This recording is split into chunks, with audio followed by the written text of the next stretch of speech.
تو یہاں دو راستے ہیں. میرا خیال ہے کہ جو راستہ آپ نے بیان کیا وہ زیادہ اس طرح لگتا ہے کہ آئیے مصر اور اردن کو شامل کریں اور اس کا فائدہ اٹھائیں، یا پھر اسرائیل پر براہ راست اپنا اثر و رسوخ استعمال کریں اور کہیں کہ دیکھو تمہیں یہ سب روکنا ہوگا. لیکن میں دوسرے راستوں کا تصور کر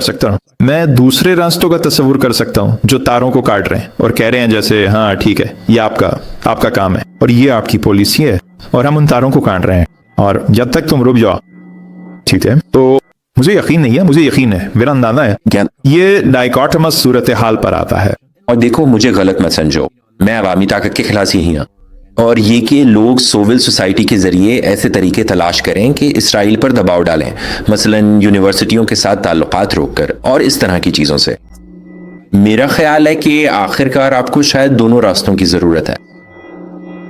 میرا خیال ہے کہ ایک راستہ دوسرے سے زیادہ اہم ہے، بالغ ہے، کیونکہ میرا خیال ہے کہ اسرائیل کو لگے گا کہ وہ کچھ بھی کر سکتا ہے، یہاں تک کہ قتل بھی، جب تک کہ وہ یہ نہ دیکھے کہ امریکہ کا سیاسی طبقہ فوجی امداد روک رہا ہے. اگر اسرائیل کی فوج اسی طرح کام نہیں کر سکتی، اگر انہیں محسوس ہو کہ وہ اپنے سب سے قریبی اتحادی کو کھو رہے ہیں، تو میرے نزدیک یہی آگے بڑھنے کا راستہ ہے. میں یہ بھی کہوں گا کہ شام کے معاملے میں امریکہ نے اپنی طاقت استعمال نہیں کی. اگست 2013 میں جب اسد حکومت نے سرخ لکیر یعنی نام نہاد سرخ لکیر کو عبور کیا اور اپنے ہی لوگوں کے خلاف کیمیائی ہتھیار استعمال کیے، لیکن اس سے بھی پہلے جب وہ دسیوں ہزار لوگوں کو مار رہا تھا، اس وقت تک وہ 1 لاکھ سے بھی زیادہ لوگ مارے جا چکے ہیں. اور یہ حقیقت کہ امریکہ بس ایک طرف کھڑا رہا اور یہ سب ہونے دیا. خود شامی لوگ امریکہ سے مداخلت کی اپیل کر رہے تھے اور وہ حیران رہ گئے جب امریکہ نے کچھ نہیں کیا، کیونکہ جب اوباما نے کہا کہ اسد کو جانا ہوگا تو لوگوں نے سوچا شاید وہ سنجیدہ ہیں، شاید وہ کچھ کریں گے، شاید یہ صرف زبانی باتیں نہیں ہے.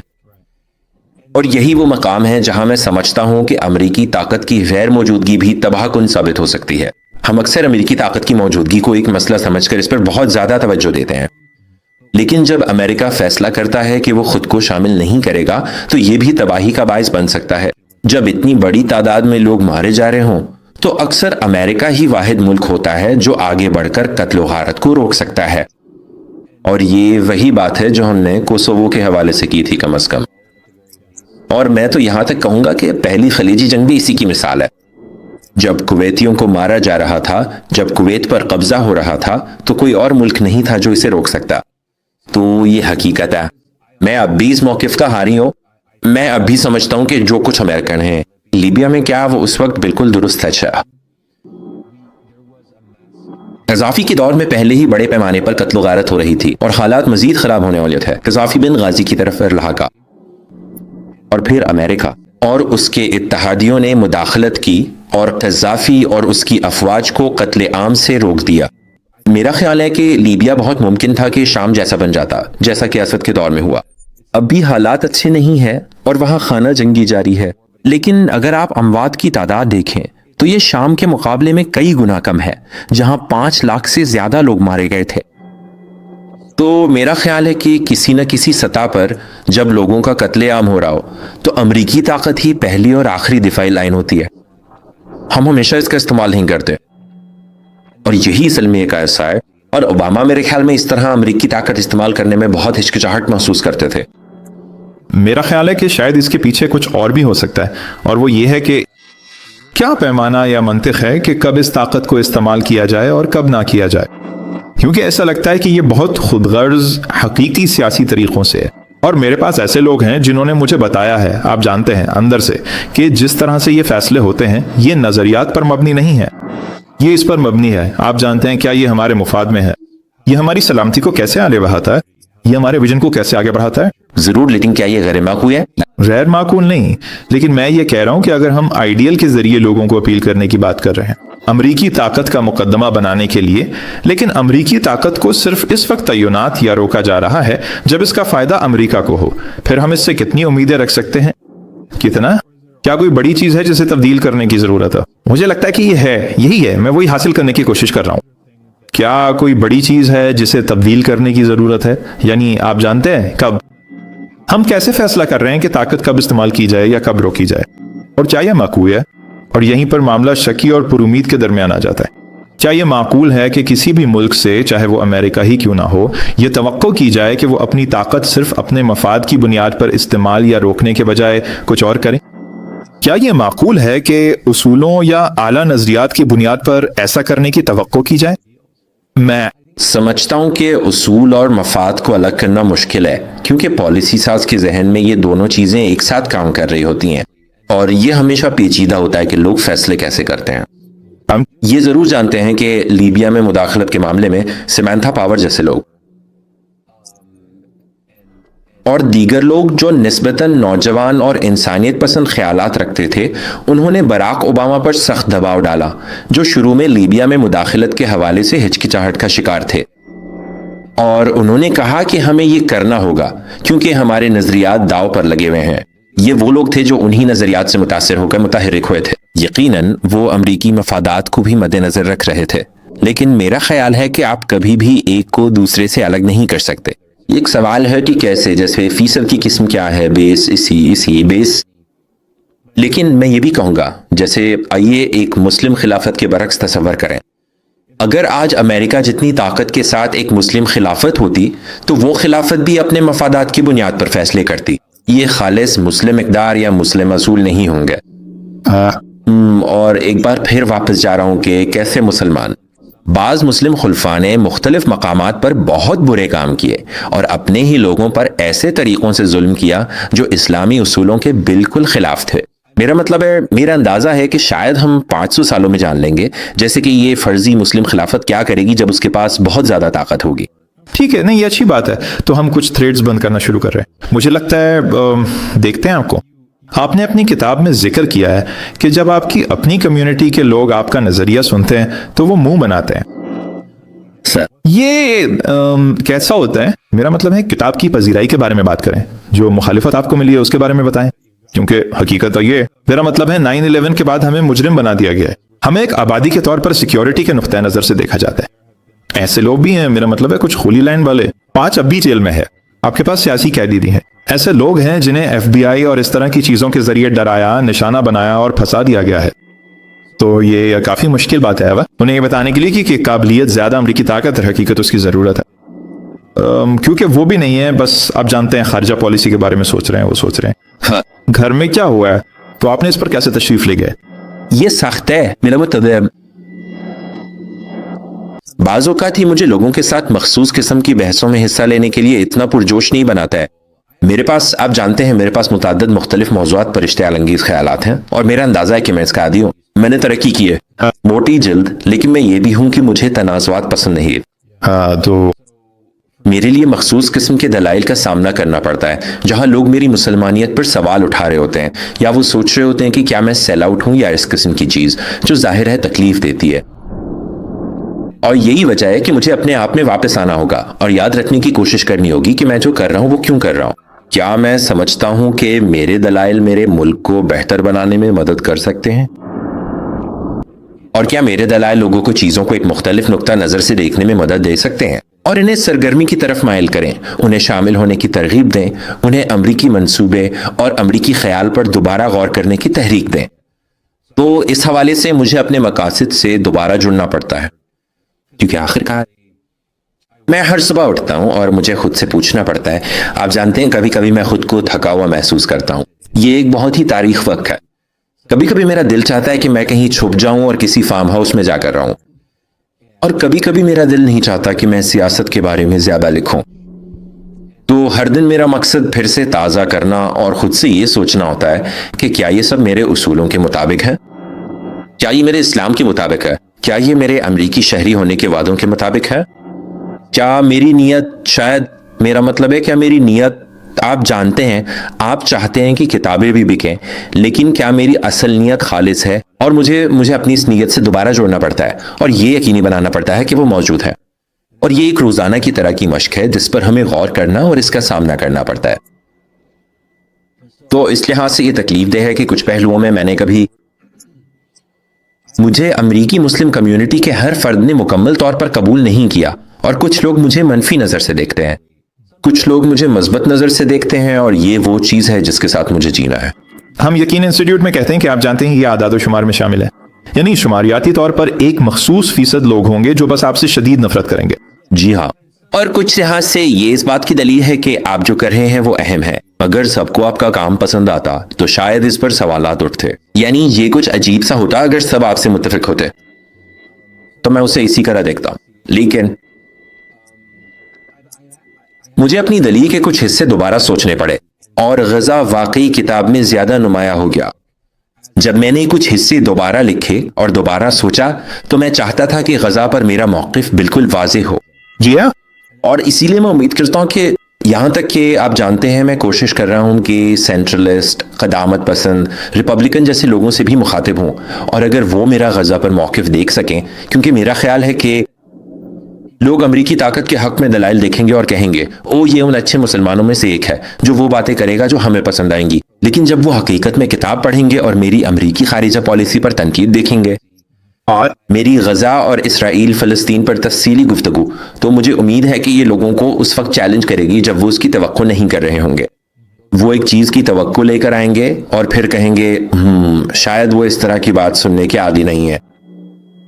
وہ دلیل ہر وقت، اور میں امید کرتا ہوں کہ میں کر سکتا ہوں کیونکہ میں مرکزی دھارے میں شامل ہوں اور میں واشنگٹن پوسٹ کا کالم نگار ہوں. میں مرکزی دھارے کے بہت سے مقامات پر ہوں جہاں میں ایسے دلائل دینے میں مدد کر سکتا ہوں کہ بصورت دیگر سماعت نہیں ہوگی. ضرور. کیا آپ کہیں گے کہ آپ کی کتاب میں غیر مسلم ہو یا مسلمانوں کو زیادہ نشانہ بنایا گیا ہے، یا یہ دونوں برابر ہیں؟ وہ غیر مسلم، کیونکہ ان میں سے بہت کچھ ہے. ضرور. ہاں، میرا مطلب ہے امریکی آبادی کا صرف 1%. آپ اس پر زیادہ انحصار نہیں کرنا چاہیں گے. ہاں بالکل. تو ہم اب اختتام کی طرف آتے ہیں. آپ نے تقریباً سب کچھ بیان کر دیا. میں اکتوبر 7 کے بارے میں کچھ اور سوالات پوچھنے والا تھا اور یہ کیسے اثر انداز ہوا، لیکن میرا خیال ہے آپ نے اس پر پہلے ہی کچھ روشنی ڈال دی ہے. مجھے لگتا ہے کہ آخری رکاوٹ، میرے خیال میں کچھ لوگ 7 اکتوبر اور اس کے بعد سامنے آنے والی ہر چیز کی طرف اشارہ کریں گے اور کہتے ہیں کہ یہ امریکن طاقت کے ناممکنات کی نمائندگی کرتا ہے، جیسے یہ امریکی طاقت کا منطقی انجام. تو آپ کی آخری پچ کیونکہ یہ اصل میں یہ ایک امکان اور ناممکن ہے. دیکھو، میں سمجھتا ہوں کہ غزہ پر ہماری خوفناک پالیسی ناگزیر نہیں تھی. ایسا کچھ نہیں تھا جس نے ہمیں اتنا برا بننے پر مجبور کیا جتنا ہم تھے اور جتنا ہم اب بھی ہیں. دوبارہ یہ سب انفرادی فیصلہ تھا. اگر برنی سینڈرز 2022 میں جو بائیڈن کے بجائے جیت جاتے تو میرا خیال ہے کہ غزہ میں ہماری پالیسی بالکل مختلف ہوتی. بدقسمتی سے ڈیموکریٹک پرائمری ووٹرز کچھ حد تک ڈیموکریٹک نیشنل کمیٹی کی شمولیت کے ساتھ تھوڑا سا پلڑا جھکانے کے نتیجے میں بدقسمتی سے ہمارے پاس جو بائیڈن آ گئے. اور میرا خیال ہے کہ پورا ملک، میرا مطلب ہے پورے ڈیموکریٹس بھی یہ سمجھ رہے ہیں کہ کیسے یہ ہمارے ملک کے لیے ایک تباہی ثابت ہوا کیونکہ اس نے ڈونلڈ ٹرمپ کی واپسی کا راستہ ہموار کیا. لیکن یہ حقیقت ہے کہ جو بائیڈن نظریاتی طور پر اسرائیل کے ساتھ اس طرح وابستہ تھے کہ ان معاملات پر ان کی سوچ بہت محدود ہو گئی تھی. ان کے ذہن میں ایک ایسا اسرائیل تھا جو اب موجود نہیں ہے کیونکہ وہ بہت بوڑھے ہیں، اور ان کے ذہن میں وہ اسرائیل ہے جو 60 اور 70 کی دہائی میں ایک کمزور ملک تھا. یہی وہ دور تھا جب انہوں نے اسرائیل کو سمجھنا شروع کیا تھا. اور کچھ اور لوگ بھی تھے، ان کے کچھ اعلیٰ مشیر، جو بدقسمتی سے شاید اپنی رائے میں اخلاقی طور پر کمزور تھے. دوسرے لفظوں میں یہ سب کچھ مختلف بھی ہو سکتا تھا. اگر مختلف اوقات میں مختلف شخصیات اور مختلف افراد مختلف دلائل دیتے تو حالات بدل سکتے تھے. یعنی امریکی طاقت یا امریکی حکومت کے ڈھانچے میں کوئی ایسی بنیادی بات نہیں ہے جو یہ تقاضا کرے کہ ہمیشہ اسرائیل کے حامی لوگ ہی ان معاملات پر آخری فیصلے کریں. اور یہ بالکل ممکن ہے کہ اگلے 10 یا 15 سال میں کوئی ڈیموکریٹک صدارتی امیدوار ایسا ہو سکتا ہے جس کے پاس واقعی، جو دراصل ان سوالات سے متاثر ہیں اور فلسطینیوں کے لیے گہری اور مستقل ہمدردی رکھتا ہے اور اس کے بارے میں کچھ کرنا چاہتا ہے. یہیں پر ڈیموکریٹک ووٹرز ہیں. لہٰذا اگر آپ اپنے ووٹروں، اپنی بنیاد، اپنے حلقوں کے لیے جوابدہ بننا چاہتے ہیں تو آپ کو اسرائیل پر کسی حد تک تنقید کا نشانہ بنانا پڑے گا. اگر آپ اسرائیل کے ایک بلا شبہ معافی مانگنے والے ہیں تو شاید آپ جیتنے والے نہیں ہیں. 2028 یا 2032 میں ڈیموکریٹک نامزدگی یا کچھ بھی. تو میرے لیے یہ ایک طرح سے اس ساختی دلیل کا جواب ہے. میں اس طرح کی ساخت پر یقین نہیں رکھتا. کیا جب ہم کسی ملک یا حکومت کے ڈی این اے یا ساخت کی بات کرتے ہیں ہم اب بھی ان افراد کی بات کر رہے ہیں جو فیصلے کرتے ہیں، اور یہی بات مجھے کسی حد تک امید دے بھی رہا۔ ہم سب فرد ہیں، ہمارے پاس اختیار ہے، اور آخر کار ہم ہی اس کی ذمہ دار ہوں گے کہ امریکہ کیا بنتا ہے یا نہیں بنتا، اور اگر یہ وہ نہیں بنتا جو ہم چاہتے ہیں تو اس کا الزام ہم کسی اور کو نہیں بلکہ خود کو دیں گے۔ بہت خوب، بہت شکریہ۔ میرا خیال ہے یہ کہنا درست ہوگا کہ اگرچہ ہم ہر بات پر متفق نہیں ہیں، لیکن آپ کے نظریات کی وضاحت سننا بہت اچھا لگا، اور بہت شکریہ۔ ہاں، بہت شکریہ رون، آپ کے ساتھ ہونا خوشی جو بات تھے۔ شادی پروگرام میں آنے کا شکریہ، آپ کی وضاحت کا شکر گزار۔ ہاں، بہت شکریہ ڈون، مجھے یہ گفتگو واقعی پسند آئی۔ السلام علیکم۔ اب آپ اس پروگرام کے آخر تک پہنچ چکے ہیں، اور یہ حقیقت کہ آپ آخر تک ہمارے ساتھ رہے یہ ظاہر کرتی ہے کہ آپ واقعی ہمارے کام پر یقین رکھتے ہیں۔ برائے کرم ایک بار کے لیے عطیہ دینے یا ممبر بننے پر غور کریں۔ اس کے لیے thinkingmuslim.com/membership پر جائیں۔ اب آپ کی شراکتیں آپ کو خصوصی پردے کے پیچھے رسائی، ہمارے مہمانوں سے سوالات پوچھنے اور ماہانہ کالز میں شرکت کا موقع فراہم کرتی ہیں، میرے ساتھ، میری ٹیم اور ہمارے مہمانوں جیسے سمی حمدی کے ساتھ۔ جزاک اللہ خیر، اور ہمیں اپنی دعاؤں میں یاد رکھیں۔